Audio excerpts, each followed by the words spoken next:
नाज़रीन, अवामी न्यूज़ में ख़बरनि जो सिलसिलो जारी है। इन वक्त असीं तव्हांखे 9 मेल खां ख़बर ॾींदा हलूं त यूसी मियां दाद खान टालपुर जे वाइस चेयरमैन इरशाद अली लिगारी जी अॻुवाणी में ॻोठ नवाब अज़ीज़ दे 253 में सवें ॻोठाणनि पारां यूसी मीरा दाद खान टालपुर जे चेयरमैन हाजी अब्दुल रशीद ख़ासकेली जे ख़िलाफ़ एहतजाज मुज़ाहिरो कयो वियो। इन वक्त असां मौजूद आहियूं ॻोठ नवाब अज़ीज़ शरीफ़ाबाद, जिते ॻोठाणनि एहतजाज कयो आहे यूसी मीरा दाद खान टालपुर जे चेयरमैन ख़िलाफ़। अचो त हिननि सां ॻाल्हि ॿोल कयूं त हिननि जो छा चवणु आहे। छो इहो एहतजाज कयो आहे?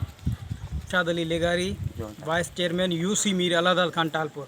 असां एहतजाज इन करे कयो आहे जो हालिया जेको आहे सो बीमारी वबा जेका हले पई कोरोना वायरस, इन हवाले सां जेको आहे सो हिननि एहतजाज कयो आहे त असांखे इमदाद में का बि शइ न ॾिनी वई आहे। ऐं मूंखे ऐं वाइस चेयरमैन मूंखे बि जेको आहे सो हिननि कमेटी जे मेंबरनि एतमाद में न वरितो ऐं आऊं पंहिंजा 100 नाला खणी हितां वियुसि त उन मंझां जेको आहे सो मूंखे सिर्फ़ु मुंहिंजा 10 नाला पास कया विया आहिनि। 10 नालनि मंझां तव्हां सोचो हेॾी वॾी जेका आहे सा असांजी देह आहे, उन में आऊं कंहिंखे ॾियां। हीअ पोयां ॾिसो पिया, हीअ तव्हां तक़रीबन हीअ सराफ़ा एहतजाज आहिनि, इन्हनि खे का बि शइ न मिली आहे। त इन जे करे असांजो जेको आहे सो एहतजाज असां इन जे करे रड़ियूं करियूं पिया त खुदारा महिरबानी करे ग़रीबनि सां जेको आहे सो इंसाफ़ कयो वञे। चङनि भलनि खे जेको आहे सो तव्हां 2-2, 3-3 कटा चङनि भलनि जेको आहे सो माण्हुनि खे ॾिना विया आहिनि। त महिरबानी करे हीअ वबा बीमारी हले पई एॾी वॾी, तव्हां सोचो इन ॻाल्हि खे, कुझु इंसानियत नाते सोचो त को ग़रीब जेको आहे सो मिसकीन वीचारो घर में बुखियो वेठो आहे। तव्हां जेके आहिनि ज़मींदारनि जा घर पिया भरियो, छो भला? आख़िर छो? इहो सियासत छाजे करे? हीअ सियासत जेको आहे सो हीअ इलेक्शन न आहे, हीअ बीमारी जेको आहे सा जंग आहे। तो महिरबानी करे जेको आहे सो ग़रीबनि खे पंहिंजो हक़ उन्हनि खे ॾियो। तव्हां जेको आहे सो ग़रीबनि जो जेको आहे सो हक़ मारे तव्हां जेको आहे सो हिननि खे ॾियो पिया पंहिंजे मनपसंदि माण्हुनि खे। जीअं सियासत कबी आहे ईअं सियासत करियो पिया हुआ। महिरबानी करे इहो सियासत न करियो। ऐं बीमारी जेको आहे सो तमामु ख़तरनाक बीमारी आहे। इन जे करे काफ़ी सारा माण्हू जेके आहिनि,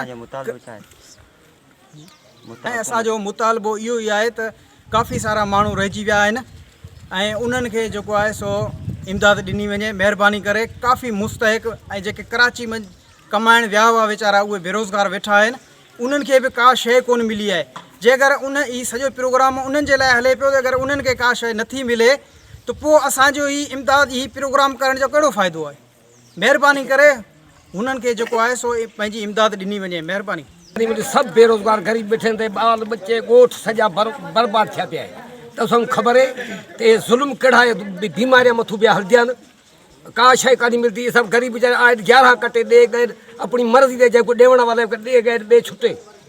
इहो तो जुल्म न करो न बाबा, मेहरबानी करो। के गरीब ऐसी आवाम खड़ी है, कंहिंको मिले है? पूछा कर देखो कंहिंको भी का शइ कोन मिली है। कराची छोकरा कमाईंदा हुआ, से भी बेरोज़गार थी अची वेही रहिया आहिनि। गाॾियूं वाॾियूं जेके हलाईंदा हुआ ड्राइवर, से भी वेठा आहिनि माठ करियो। कंहिंखे का शइ कोन थी मिले। बेनज़ीर जा पैसा मिलंदा हुआ ॻोठ में, से भी बंदि थी विया।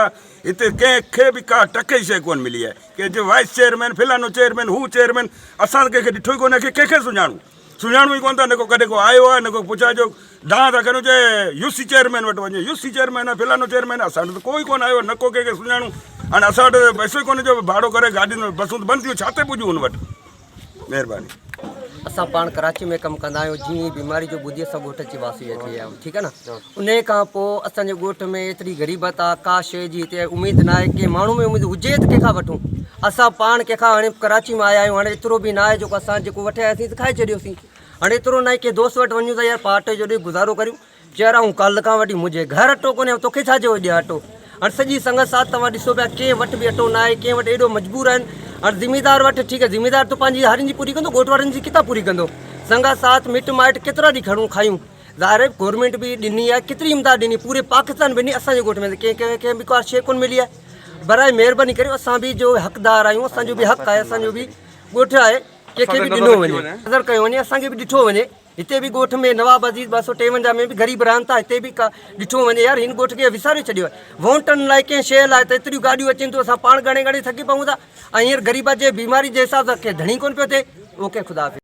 वधीक ख़बरनि ऐं तफ़सील जे लाइ विज़िट कयो असांजी वेबसाइट awamiNewsHD.com ऐं ॾिसंदा रहो अवामी न्यूज़ HD।